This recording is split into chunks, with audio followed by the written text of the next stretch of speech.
હર્ષ, તું અત્યારે જ નીકળી રહ્યો છે? હા, અને તારું જમવાનું? હું રસ્તામાં ક્યાંક જમી લઈશ. ના હો, કંઈ જ જરૂર નથી. હું અને પ્રમોદ ફટાફટ જમવાનું બનાવી દઈએ છીએ. બધાની સાથે બેસીને જમવાનું છે અને પછી જ જવાનું છે. Baby is right. બધાની સાથે બેસીને જમવું જરૂરી છે. અને હા સાંભળ, આપણા ઘરનું મંદિર છે ને, ત્યાં પગે લાગીને જજે. મને ખબર છે તને આ બધું ગમતું નથી, પણ દીકરા, હું કહું છું એટલે મારા માટે કરજે. અને હા, તમારા મોટા ભાઈના પણ આશીર્વાદ લઈને જજો. જે કંઈ પણ થયું બેટા, ભૂલી જાઓ. મોટા છે, મોટાઓનું માન રાખવું જરૂરી છે. અમારા લીધે તમારી પૂજામાં ભંગ પડ્યો. હવે તો હર્ષવર્ધનભાઈ અમદાવાદ જાય છે, એટલે એ દિવસે વિક્રમસિંહની દીકરીના માથે નાળિયેર અમે ફોડ્યું. એટલે કે એની ઉપર અમે આરોપ મૂક્યો અને એમાં અમે કંઈ ખોટું નથી કર્યું. આઈ થિંક આમાં તમારા ગુરુજીનો પણ કોઈ હાથ નથી. હર્ષવર્ધનભાઈની ઈચ્છા થઈ એટલા માટે જ અમદાવાદ જઈ રહ્યા છે. આ ગુરુજીની જ માયા છે.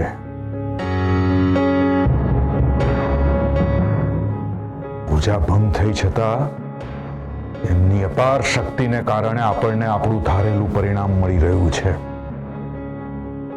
હા, પણ ગુરુજી કહે છે કે જ્યાં સુધી આપણું ધારેલું પરિણામ આપણે આપણી સગી આંખે ના જોઈએ ને, ત્યાં સુધી મનનું સમાધાન કરવું નહીં. તો ચાલો તમારા મનનું સમાધાન કરી લો.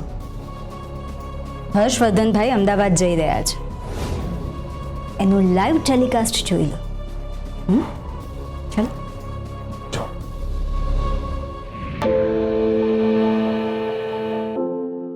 ના શેઠ, તમારો બધો જ સામાન ગાડીમાં મૂકી દીધો છે. ઓકે.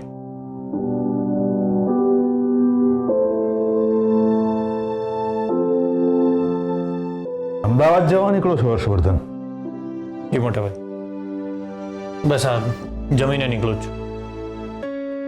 અને સારું થયું તમે અહીંયા મળી ગયા. હું તમારા રૂમમાં તમારા આશીર્વાદ લેવા આવવાનો જ હતો. મોટાભાઈ આશીર્વાદ તો આપે, પણ તમને એમની વાતમાં વિશ્વાસ હોય તો. ભાભી, જલ્દી વખતે આવું બધું બોલવું જરૂરી છે? વેદિકાએ ખોટું શું કહ્યું? દિગ્વિજય, વેદિકા બહુને સમજાવવાના બદલે તો એમની વકાલત કરી રહ્યો છે.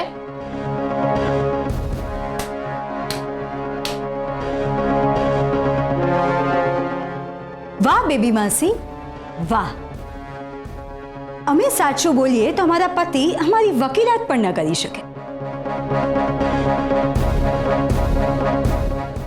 જ્યારે આમના પત્ની ખોટું બોલે તેમ છતાં પણ એ વકીલાત કરે તો ચાલે. બેબી માસી, આને હિપોક્રેસી કહેવાય, નર્યો દંભ. શાનો કંકાસ ચાલી રહ્યો છે અહીંયા? શું થયું છે? ભાભી, મેં કેસરની કોઈ વકાલત નથી કરી. અને જો વકાલત કરતો હોત ને તો આજે મારી સાથે અમદાવાદ આવતી હોત. અને ખોટું તો મોટા ભાઈએ પણ કર્યું જ છે ને. હરીશના જમીનના પેપર્સ બતાવીને મારી પાસે પાવર ઓફ અટર્ની પર સાઇન કરાવી દીધી.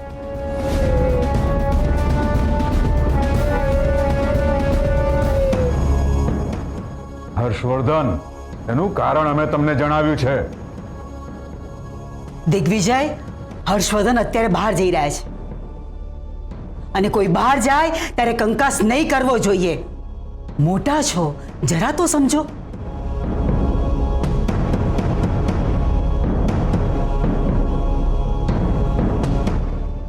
ચાલો, છોડો અહીંયા આ બધું, આપણે બધા જમી લઈએ. તમે જમી લો બા, પેટ ભરીને જમાડો તમારા લાડકા હર્ષવર્ધનને.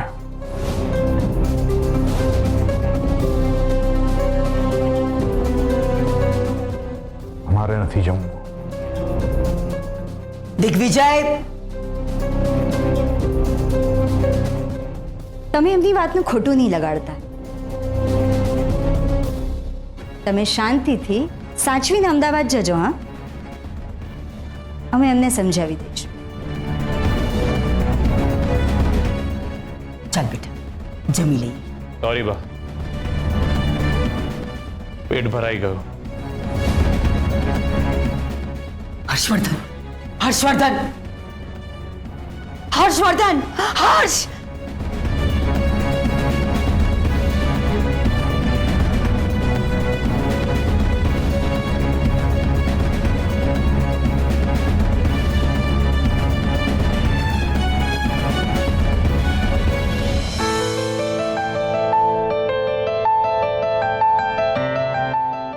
એ સોમનાથ દાદા, એમની રક્ષા કરજો. હંમેશા એમની સાથે રહેજો. મારા કર્મોની સજા એમને ના આપતા. તમને તો ખબર છે ને કે કેટલા સારા છે. એમને કોઈ વાતે તકલીફ ના થવા દેતા. નાના શેઠાણી, જલ્દી ચાલો. નાના શેઠ નીકળી ગયા. પણ હજુ તેમને જમવાનું પણ બાકી છે. હા, પણ એ જમ્યા વગર જ નીકળી ગયા. હે ભગવાન.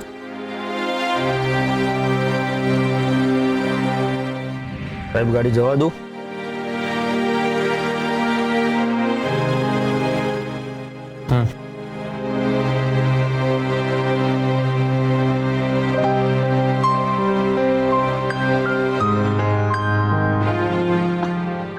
અરે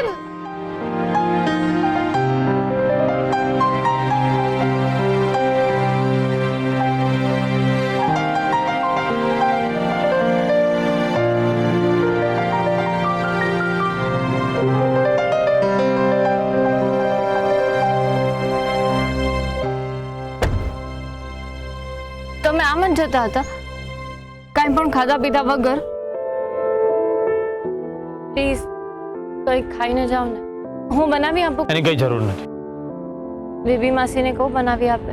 કહ્યું ને ભૂખ નથી. ભૂખ નહીં, તમારો મૂડ ખરાબ થઈ ગયો છે.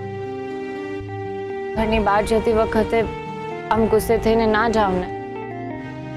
બેબી માસી બેગમાં કોરો નાસ્તો મૂકેલો છે, એ ખાઈ લેજો. સાચવીને જજો. અને હા, હાથનું ધ્યાન રાખજો અને સમયસર જમવાનું રાખજો.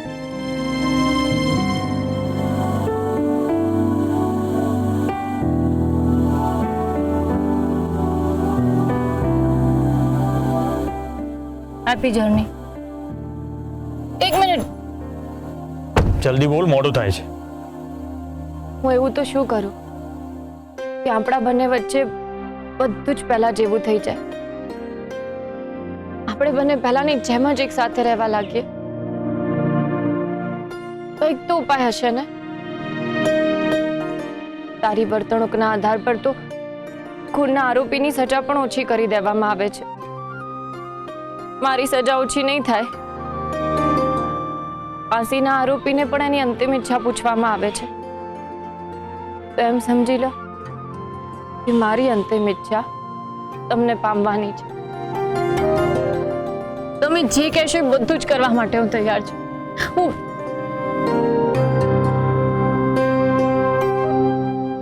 તમારા માટે જ તો જીવી રહી છું. નહીં તો અત્યાર સુધી હું પ્લીઝ મને કોને હું એવું તો શું કરું કે આપણા બંને વચ્ચે બધું પહેલા જેવું થઈ જાય. પ્લીઝ. આપણી વચ્ચે પહેલા જેવું થઈ જાય. ઇન્સ્પેક્ટર સાહેબે જે કાંઈ કહ્યું એ બધું સાચું છે. હું 18 વર્ષની નથી થઈ. આ વર્દી સાથે તમે અમારી સાથે પોલીસ સ્ટેશન નહીં આવી શકો. માટે પોલીસ સ્ટેશન આવતા પહેલાં તમારે આ વર્દી અમારા તાબે કરવી પડશે.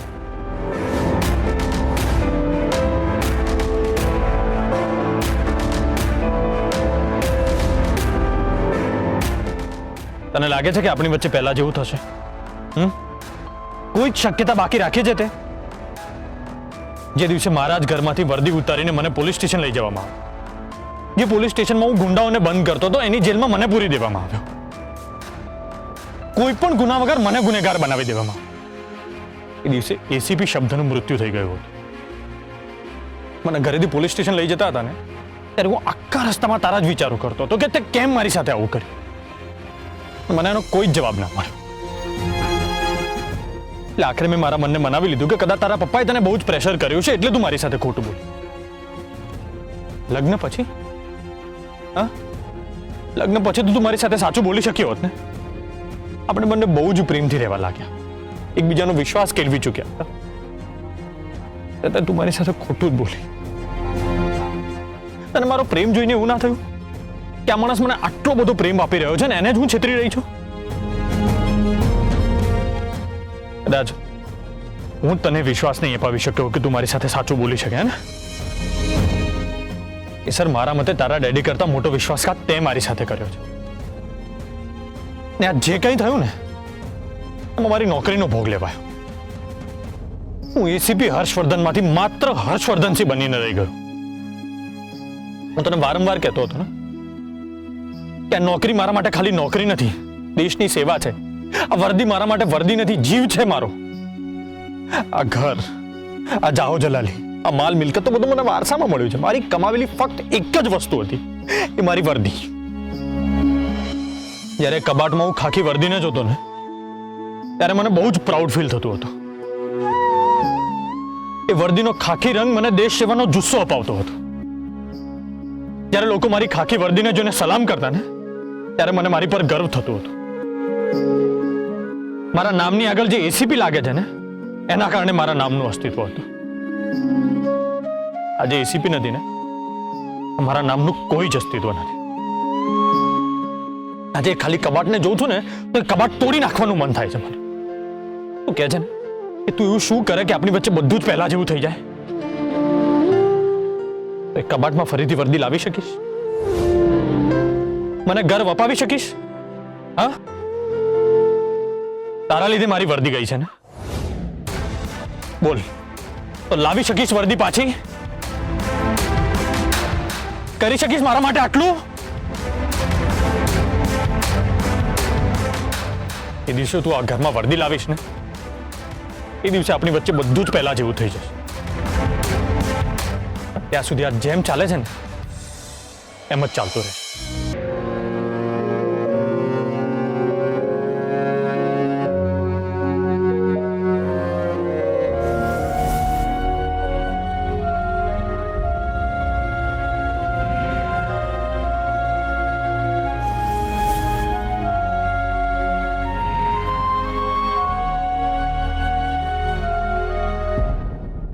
આમ હિંચકા પર ઊંધા બેસાતું હશે, પડી ના જવાય.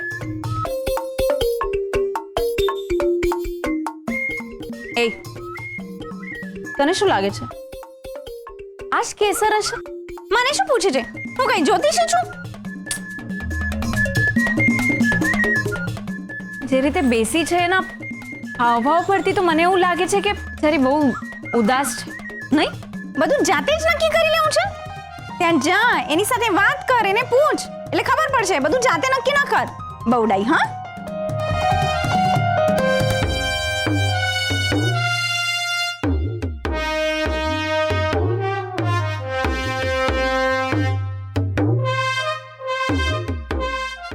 હાય.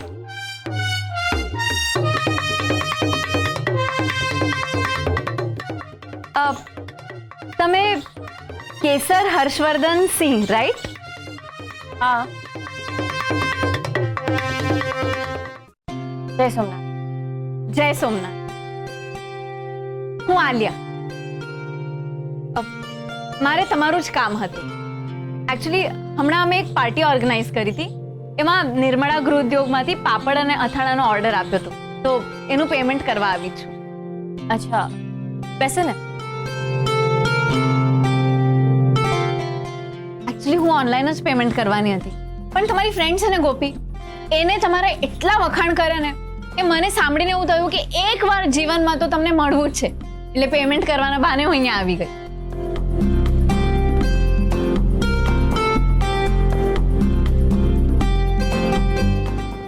હાલો, પૂરા છે.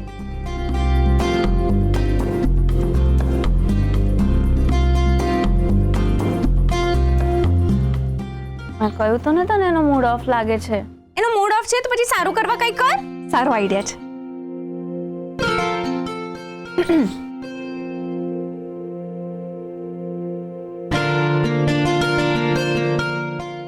લો તમારું પેમેન્ટ. ગણી લો. તમે નાનપણમાં પેલી ગેમ તો રમ્યા હશો ને, રોક પેપર સીઝર? હા, રમ્યા છો ને? સરસ, એટલે તમને ગેમ તો આવડે છે. ચલો રમીએ. હમણાં? હા, હમણાં. ગેમ રમવા માટે એવો કોઈ ફિક્સ ટાઈમ ના હોય, એ તો ગમે ત્યારે રમાય. રમીએ? સરસ, ચલો. જો હું જીતું તો હું તમને પ્રશ્ન પૂછીશ, અને જો તમે જીત્યા તો તમારે મને પ્રશ્ન પૂછવાનો. ડન? સ્ટાર્ટ. 1 2 3 રોક પેપર સીઝર. હું જીતી એટલે હું તમને પ્રશ્ન પૂછીશ.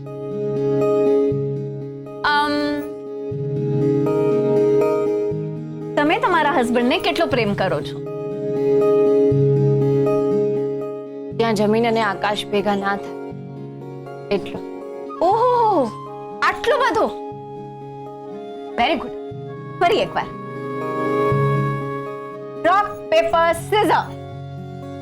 હું જીતી ફરીથી. બીજો પ્રશ્ન. જો તમારા હસબન્ડ પણ તમને એટલો જ પ્રેમ કરે છે? કરતા જ હશે. હશે? કેમ હશે? એટલે તમને કોઈ ડાઉટ છે? એટલે એમના વર્તન પરથી તો ત્યાં જ બધું કન્ફ્યુઝન છે. તમને ખબર છે, મને કોઈ કાંઈ કહી જાય કે મને કાંઈ થઈ જાય ને તો એ ઓલવેઝ મારી પડખે ઊભા હોય છે. થોડા દિવસ પહેલા હું શાક સમારતી હતી ને મારી આંગળી કપાઈ ગઈ તો એકદમ ચિંતા થઈ ગઈ એમ.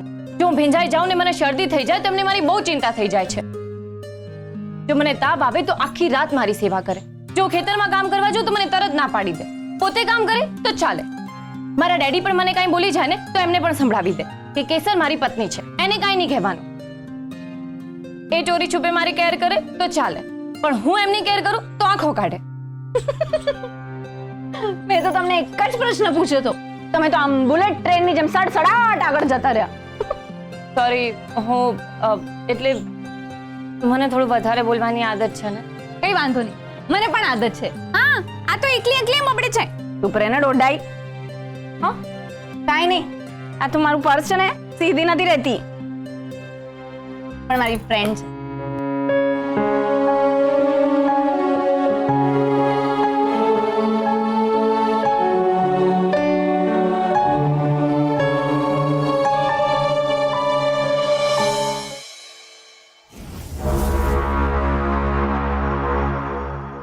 બા, અમે અંદર આવી શકીએ?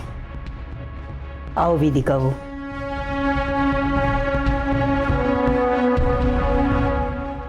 બા, અમે જાણીએ છીએ કે તમે બહુ ટેન્શનમાં છો, પણ અમારે તમારી સાથે એક અગત્યની વાત કરવી છે. બોલો. બા, હર્ષવર્ધનભાઈ આ રીતે જતા રહ્યા, અમને બહુ જ દુઃખ થયું. સાચે અમને બહુ જ દુઃખ થયું બા. અમે સમજી શકીએ છીએ કે અમને આટલું બધું દુઃખ થયું હોય તો તમને કેટલું થયું હશે. બા, અમે શાંતિથી વિચાર્યું ને તો અમને લાગ્યું કે આ આપણા માટે ગોલ્ડન ચાન્સ છે. ગોલ્ડન ચાન્સ એટલે? એટલે એમ કે જે છોકરીના લીધે આ ઘરની આબરૂ એક જ દિવસમાં ધૂળધાણી થઈ ગઈ, એ છોકરી હજી સુધી આ ઘરમાં છે બા. એના રક્ષક એટલે કે હર્ષવર્ધનભાઈ આ ઘરમાં નથી. એટલે થયો ને આપણા માટે ગોલ્ડન ચાન્સ. બા, ઘર ખાલી છે એટલે આપણે ઘરમાં લાગેલી ઉધઈ સાફ કરી નાખવી જોઈએ. એટલે તમે કહેવા શું માંગો છો? એ છોકરીને આપણે ઘરમાંથી બહાર કાઢી મૂકીએ? બરાબર સમજ્યા છો બા તમે. એ શક્ય નથી વેદિકાઓ, અને તમે ધારો છો એટલું સરળ પણ નથી. જેવા આ છોકરીને આપણે ઘરમાંથી બહાર કાઢીશું એ હર્ષવર્ધનભાઈને ફોન કરશે, અમે જાણીએ છીએ બા, પણ એનો તોડ પણ અમે વિચારી રાખ્યો છે. આપણે એને આ ઘરમાંથી બહાર નહીં કાઢવાની બા, પણ આ ઘરમાં જેવી પરિસ્થિતિ ઊભી કરવાની એ જાતે જ આ ઘર છોડીને ચાલી જાય. વેદિકા બહુ તમે શું કહેવા માંગો છો અમે સમજી ગયા, પણ આ બધું કેવી રીતે શક્ય થશે એ અમને સમજાતું નથી. બા, એના માટે અમે છીએ ને. તમે ફક્ત પરમિશન આપો, બાકી ચપટી વગાડતા અમે કામ પૂરું કરી દઈશું.